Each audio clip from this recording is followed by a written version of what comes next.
يعني من 2019 صاروا مثلا بالنهار تلاقيهم بيحاربوا عن الدين، وانت مالك ملتزمه، وانت يعني انت كافره، انت مرتده، انت يهوديه. بالليل طبعا كانت تصير بحمامات الفيز الخامس والسادس دعاره.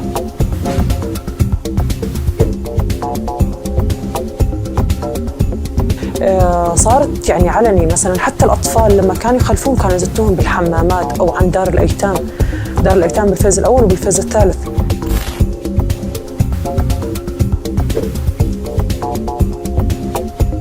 تقريبا بسنة 2020 بلشت الحالات هاي. طبعا الفكر هون انه خلص متى ما الزوج غاب عنها بامكانها هي لحالها تخلعه. خلص متى ما انه اجى شيخ على قولته انه كبر عليها، خلص يعني هذا بيعتبر انه نظامهم هن، انه خلص هي طلع. حتى عدة ما بيعملوا، تتزوج الوحدة شهر تطلق وترجع تتزوج مرة ثانية. يعني احيانا بالشاب تتزوج مرتين.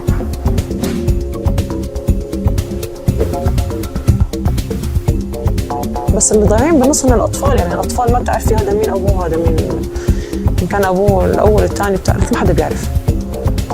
حتى كانوا بنات صغار بيجوا بعمر 12 13 سنه، هذا مو موجود. امهاتهم بيتزوجوا يعني واحده عمرها 13 سنه متجوزه 4 مرات.